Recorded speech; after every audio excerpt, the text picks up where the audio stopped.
Hello जी, नमस्ते। आज मैं एक दो वीडियो शायद बना चुका हूँ रिश्ते के ऊपर, लेकिन फिर भी आज मैं कुछ खुलकर और थोड़ा बात करना चाहता हूँ आप सभी के बीच में, के माध्यम से आप तक पहुँचाना चाहता हूँ कि जो ये रिश्ता होता है, हम समझते हैं कि धरती ऐसे ही टिकी हुई है और माता पिता कोई कर्तव्य करते नहीं। बच्चे लोग कहते हैं ना, कोई बात होती है, तुमने हमारे लिए किया क्या है।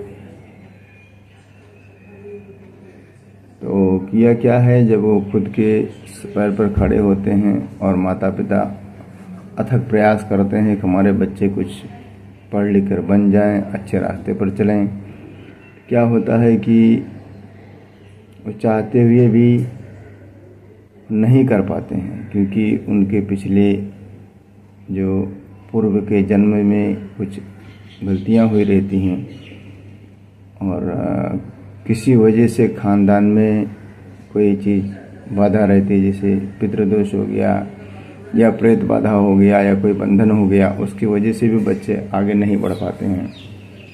और ये सब समझना बहुत ज़रूरी होता है। और सबसे बड़ी चीज़ है कि हम इस पृथ्वी को समझें जिनके सर पर पूरी दुनिया बसी हुई है, और हम सब जो है उनके सर पर तांडव करते हैं, मलमूत्र का त्याग करते हैं और हर चीज़ को हम समझ नहीं पाते हैं, क्योंकि हमें उन्हें जीवित कैसे करना है, जीवित कैसे रखना है। क्योंकि अगर वो पृथ्वी सुरक्षित रहेगी तो ही हम सुरक्षित रहेंगे। हमें पेड़ पालों का आदर करना है, पेड़ नहीं काटना है। अगर वो स्वेच्छा से सूख कर टूट जाती हैं तो ही हमें उन्हें छूना है, उन्हें उपयोग में लाना है, ना कि हरे भरे पेड़ को काटने का मतलब अपने खुद की जड़ों को हिलाना। प्रकृति जो है हमें सब कुछ दी है, सब कुछ इतने नाना प्रकार के चीज़ें हैं। जैसे एक गाना है, मेरे देश की धरती सोना उगले उगले हीरे मोती। इस धरती ने हमें बहुत सारी चीज़ें दी हैं, जीवन दिया है, वायु प्राण वायु दिया है, बिना किसी चार्ज के, बिना किसी मूल्य के इतनी रोशनी दिया है कि हम उसकी कल्पना नहीं कर सकते हैं। तो हमें उसको बचाना है, हमें इस पृथ्वी को बचाना है, पेड़ लगाना है, क्योंकि पेड़ ही धरती का श्रृंगार है। करोड़ों रूपों में देखिए तो छोटे बड़े दूब से लेकर बहुत सारे प्रजाति हैं जो भाई हमें नहीं मालूम है, उतने हम शिक्षित नहीं हैं।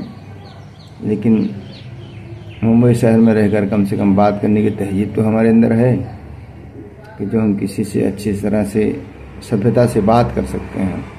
इस शहर ने हमें दिया है। हम धन्य मानते हैं अपने आप को, इसी जन्म में हमने अच्छा कर्म किया है जो हमें यह शहर में हमको ऊपर वाले ने लाकर यहाँ रखा है। और धन्य है हमारे माता पिता जिन्होंने हमें यहाँ पर पाल पोस कर बड़ा किया है। और अभी मैं मौजूदगी में एक पुत्र और दो पुत्रियों का पिता हूँ। और हमारी सहधर्मिणी जिन्हें हम अर्धांगिनी कहते हैं, वो भी हमारे साथ में ही हैं। छोटे मोटे तुम तड़ाम तो होते रहते हैं, जहाँ चार बर्तन रहेगा वहाँ आवाज़ आएगा ही। तो हम आप लोगों को ये फोकस करना चाहते हैं कि पृथ्वी का श्रृंगार है वृक्ष, पेड़ पालो, उनकी देखरेख कीजिए, जहाँ तक हो सके, जितना भी हो सके, अपनी सामर्थ्य, अपनी योग्यता अनुसार, आपकी जितनी जो औकात है, जिसको हम कहते हैं क्षमता के अनुसार दान कीजिए, ताकि वृक्ष लग सके। अब वृक्ष लगेगा तो ही जड़ें मजबूत होंगी, जड़ें मजबूत होंगी तो हर मौसम में हम अच्छी तरह रह सकते हैं। एक तो कलयुग का प्रथम चरण है, इसमें वैसे ही सबकी बुद्धि भ्रष्ट हो चुकी है, कोई भी इंसान ढंग से काम नहीं कर पाता है।